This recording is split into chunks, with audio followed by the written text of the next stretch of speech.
Your why is extremely powerful, and it's important that you understand what that is in your relationship to growing as a husband. Today, we're going to be unpacking this question like, why is my why important, and how do I choose my why? I also have an exciting announcement, so stay tuned. Welcome to the Husband's Coach's Corner, the podcast that teaches husbands how to love their wife every day and become better men in the process. I'm your host, Chris Scott, aka the Husband Coach. Welcome back, and if this is your first time listening to the Husband Coach's Corner, I want to say welcome and thank you for joining the show today. This is the podcast designed for husbands to learn how to love their wife every day. Now, for all of my long-term listeners, you heard me talk about starting your wife journal. Today, I'm excited to announce the template of the wife journal is available and it is 100% free. All you have to do is sign up for the weekly newsletter where I won't only send you the drill for the week, but share some practical ways you can add romance to your marriage and make it stronger. If you haven't heard of the Wife Journal, this is a book I use to keep notes about my wife and our relationship. It's the single tool that has helped me grow as a husband. As I mentioned before, it is 100% free. You can think of this as our interactive guide for the episodes every week. All you have to do to get this is enter your name and your email on the sign-up page, and you'll get the Wife Journal instantly. You can find the sign-up link in the show notes. All right, so over the past few weeks, I have been talking about staying committed to the process, mapping out the process. Today, let's talk about how badly you want that goal at the end of your process, because understanding your why up front is going to help you go through the adversities that you're going to chase or that you're going to run into while you chase after that goal or you go through your process. Now, before we get into this, I have a very brief story and illustration, and I promise it'll tie into today's episode quite well. So on the 21st of January, I set a goal for myself to run 50 miles by the end of January. So from the 21st to the 31st, I was expecting to run 50 miles. My plan to achieve that was, or my process, if you will, it was 5 miles every single day. By day 5, there was some bad weather where I live, so I didn't get out to run. And then by day 6, there was ice all over the ground, so again, I didn't get out to run. Obviously, that one was for safety reasons. So day 7 came, and I was 10 miles in a hole. And needless to say, I was off my plan. So I said, okay, I'm going to change my plan around, which included even more running in the shorter period of time. I'm no superstar when it comes to running, right? So it was outside of my capability at this point. On day 10, I only had 27 miles completed. All right. So I finished the time frame of 10 days and I only had 27 miles completed. I was just over 50% of what the goal was. So that means I failed, doesn't it? Well, it depends on what I considered to be my ultimate goal. Was it to run 50 miles or was it to run the distance in the time frame? And this is where you have to go back and examine your why. Why did I set the goal in the first place? So many of you listening may feel like you set goals and they're never achieved because the date comes and the goal is not accomplished. As important as it is to set deadlines, they're not always the measuring factor of your success. You have to understand why you set the goal in the first place, and then you can measure how successful you are in the end, or by the time you hit that deadline. Today, we're going to unpack the why behind the goal, and hopefully that will help you realize how to better evaluate your goals. Also, don't beat yourself up if it doesn't work out by the deadline.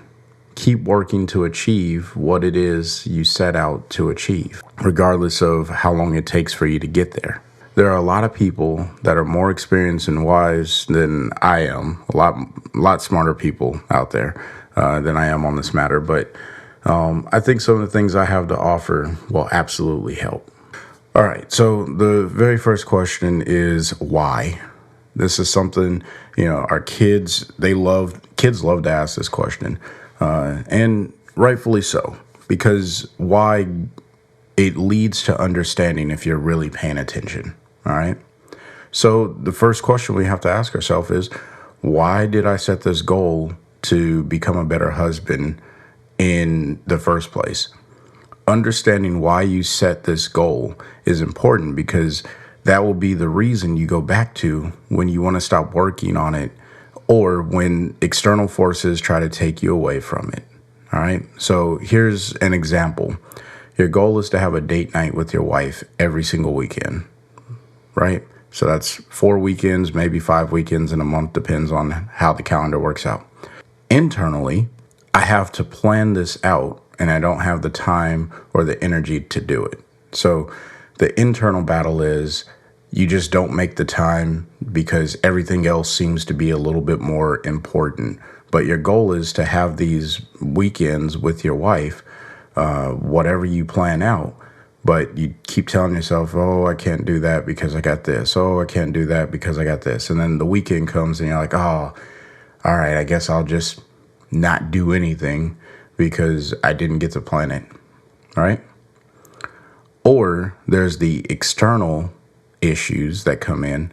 And, this is more of my friends, they invited me to the Super Bowl party that's happening this weekend. So obviously I can't keep up with doing something with my wife because I'm already going to be doing something. And, that's an external thing. It could be something as simple as my boss, he wants me to do this report, or she wants me to do this report, whatever it is. Obviously, you have to do your job, but those are external stressors.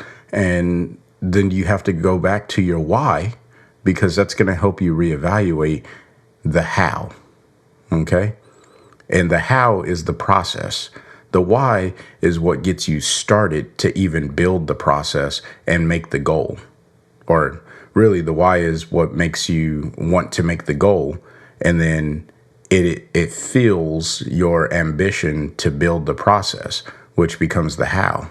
Now, when you know your why behind the goal, it's easy to evaluate the internal and external things that may keep you from continuing to work on your goal. So you have to write down, why do I want to be a better husband? Why do I want to do these things with my wife? What is there to gain on the back end, right?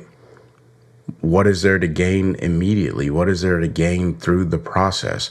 Your why has to be the forefront in your mind. Otherwise, you're going to run into making it easy to say, you know what? I don't need to do this. I'm not going to do this. All right.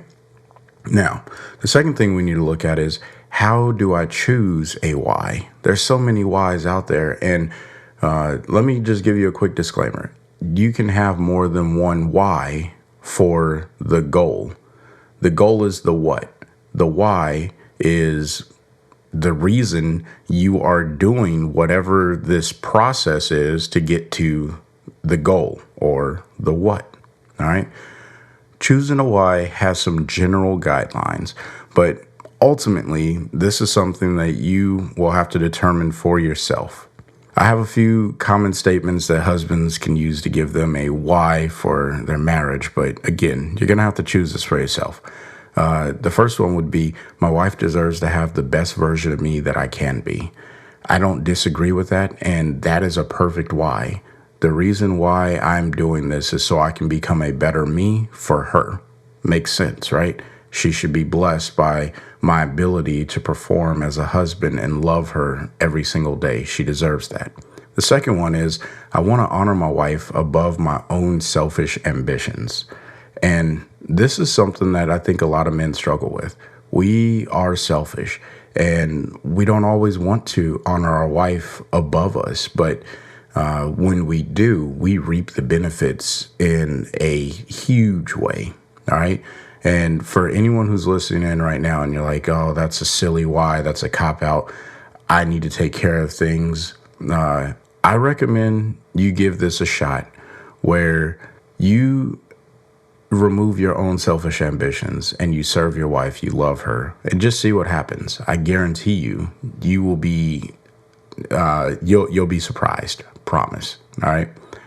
And then the third one that I have here is I don't want to get a divorce. Now, I'm not a huge fan of this why, right?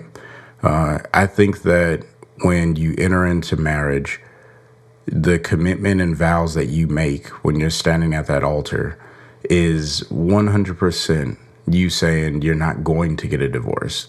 I mean, in most vows, it says through better or for worse, or for better for worse. Like, it's a level of commitment, you know? When you go to the altar and you make that commitment, that is the start of the process, and you have to commit to the process.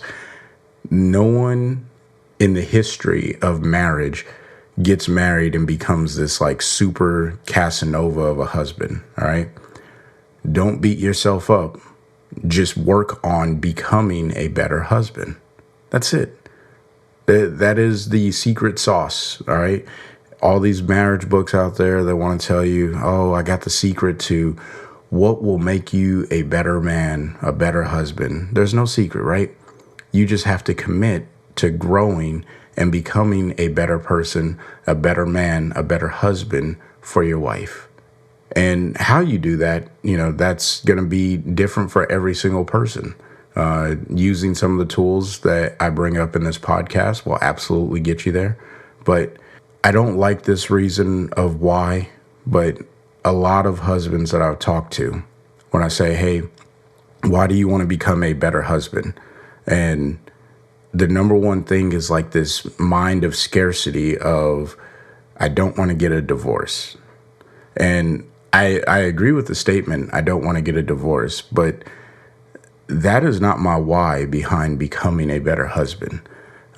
Because to me, the only reason I'm doing it is so I don't lose her. And if I have to continuously grow, or if I have to hold that as my why, I will always be living in this shadow of one day she could just walk away if I don't perform right. And that is like, talk about stage fright or anxiety in a relationship. It's unhealthy. So I don't agree with this as the determining factor of growing.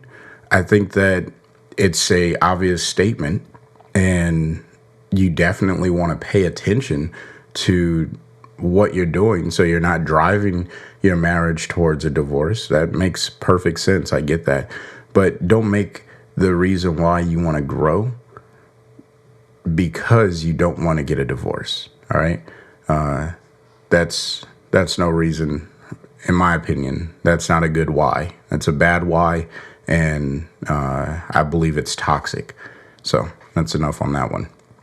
Now, the third thing that I have, why is my why important?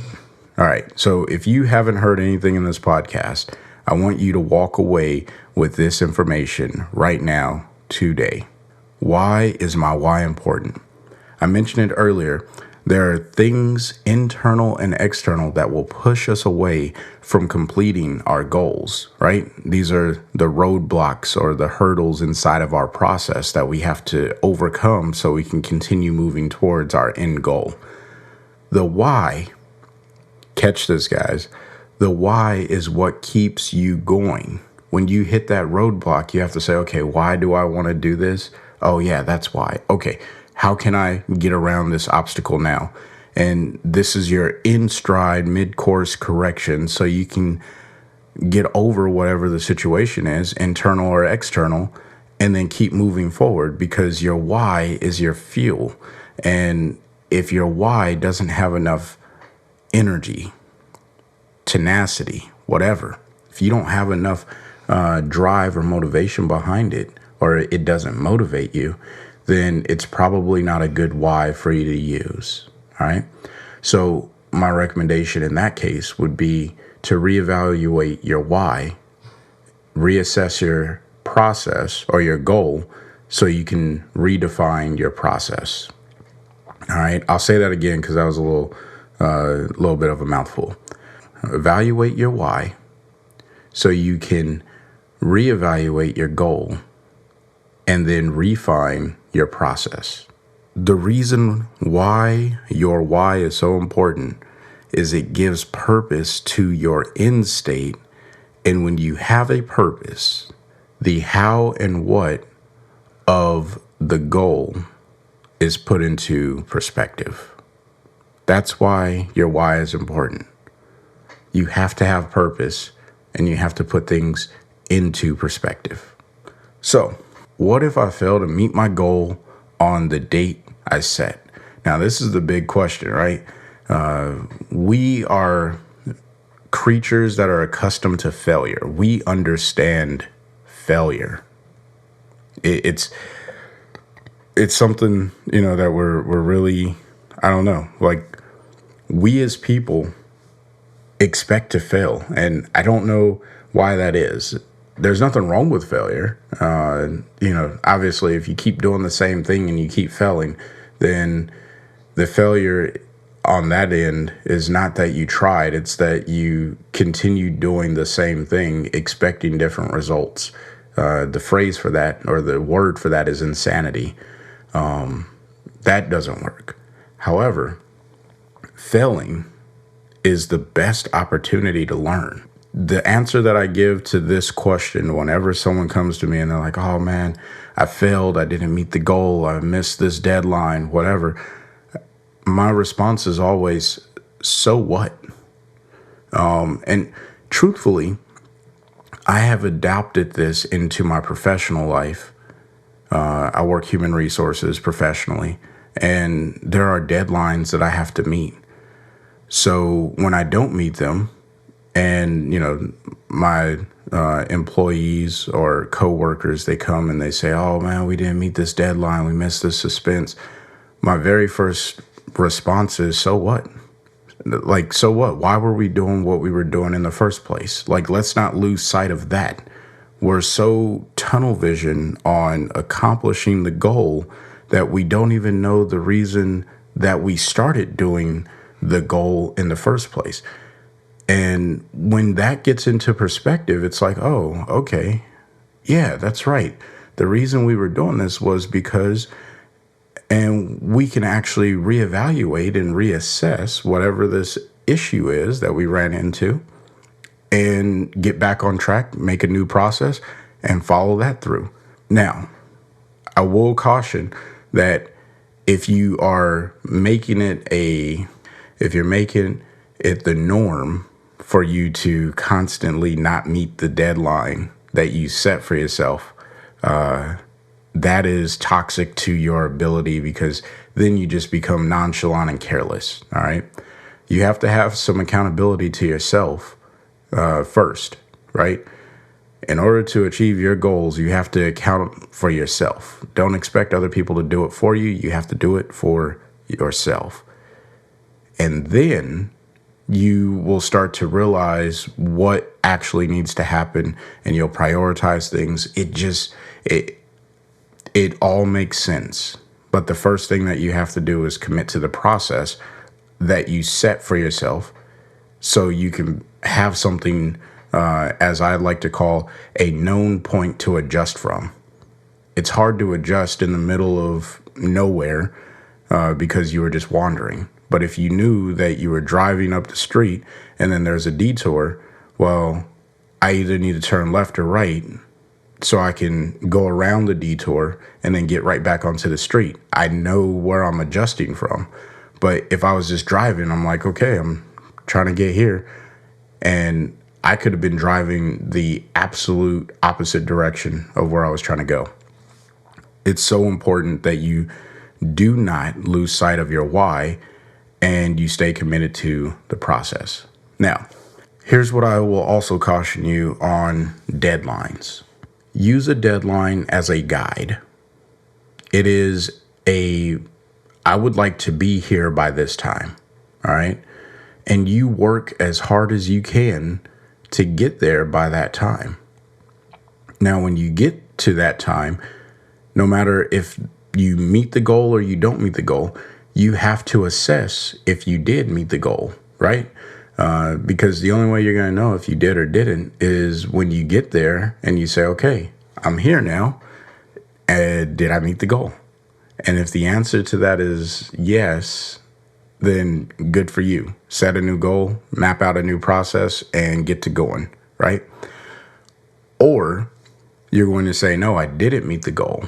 And then you'll say, okay, well, this is a milestone. And you map out the new deadline for your goal and you go for it, right? Now, this is how you just overcome failure in general. Failing isn't a problem. You just have to reassess when you fail. So you look at, okay, what got me to this point and what can I fix or what can I adjust so I don't hit this same point again. Instead, I'll get to a different point. Now, if you keep doing the same thing because you just don't know any better, then maybe it's time for you to get some external help so someone can come and evaluate what it is that you have going on, and maybe they can help you out. All right. So don't be afraid to fail. That's just a part of life. You can overcome it by understanding what your why is and putting that into the full perspective as I talked about earlier. But this is the process of achieving goals. Now, this information, it goes beyond marriage, obviously. You can use this in any part of your life where you're trying to achieve something. You have to know the why for the goal. All right. Now, I have some recommended reading for you in the show notes from an author by the name of Simon Sinek. And there's 2 books. I've read them. They're very centric towards business and workspace and things of that sort. But the principles can be applied to you as a husband inside of your marriage. Because really what he's talking about is innovative leadership.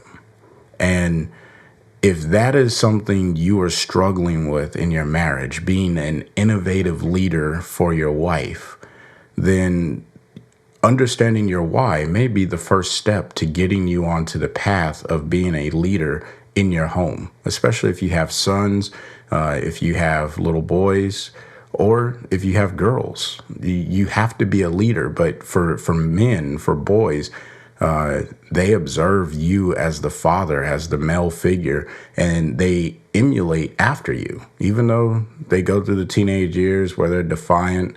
The younger years, when they're little kids, they are looking up to you because you are the man and they want to become what you are.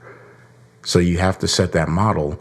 And one of the most beautiful models that you can set is being a loving, compassionate husband to your wife in front of your son, because he's going to grow up to know that that's how I treat my wife. All right. There's a lot of nonsense in the media today that is teaching our boys that women are hoes and all these other things. And we don't need that in our lives. All right. It's toxic to our communities. It's toxic to marriage as a whole. And it just hurts relationships and causes domestic violence, which makes no sense to me. Why would you get married to a woman in the first place if all you see her as is an object or a hoe or whatever? Like, that just makes no sense to me. So hopefully that resonated with some of you.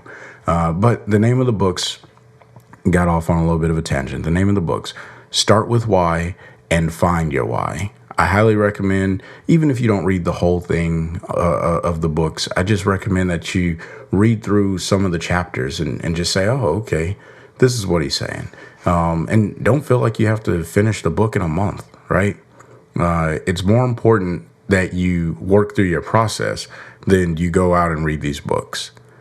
These books are just really good at helping guide you through the process and how to deal with challenges when your process throws crap at you. It's life. All right. So, wrapping up the episode, I want to kind of outline how the drills are going to run now. So, instead of me doing the drill in the podcast, what you're going to do is you will get a form when you sign up for the newsletter. And on the drill, there will be a link to an episode specifically for that drill. So that way you don't have to listen to an entire episode. You can listen to just the information specific to that drill, and then you can execute it.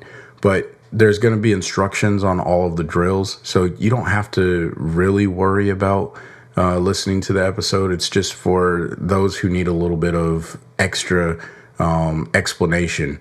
And, if you run into questions, you can always send me an email at husbandcoach2020@gmail.com, and I'll respond to you.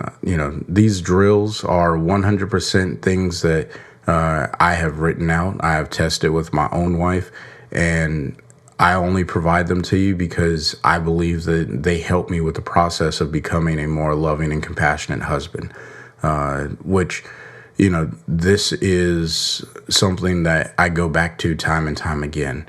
Self-evaluation, reevaluation, and then execution. Or actually, I said those out of order. Self-evaluation, execution, reevaluation. And then it's just like this never-ending process. That's what these drills are designed to be. You don't do them once and then forget about them. You do the assessment. Which drill do I need? You use the drill, that's the execution, and then you come back and you reflect, okay, what did I learn from this drill? And then you apply what you learned to your life. You apply what you learned to your relationship. You applied what you learned to your overall process of becoming a husband. I really do hope that this episode resonated with everyone. If you're not signed up for the newsletter, I can't recommend enough that you sign up for the newsletter. I promise you, I'm not going to spam you. I don't like to spam. I'm not a spam type of person. All right. You will get information that will be beneficial to you as a husband, learning how to become a more compassionate, loving man. And you can share these resources with friends and family members. Start a whole revolution behind it. So I'll leave it there. And until the next time, I want each and every one of you to find a way to love your wife every day. Peace. Thank you for listening to today's episode. If you found this information helpful, please share it with a friend. The more we get the message out there, we're going to keep on helping husbands find ways to love their wife every single day. Now, if you're not already, sign up for the newsletter. Every single week, I send out tips and tricks on ways to influence your relationship with your wife in a positive way, teaching husbands how to become more loving, compassionate, empathetic, just everything that we want to be as husbands. And it's 100% free. Here at The Husband Coach, I'm on a mission to help people learn how to become better husbands so that they can thrive in their marriage. If that's something you're interested in, sign up for the free newsletter today. And until the next time, I want all of you to find a way to love your wife every day.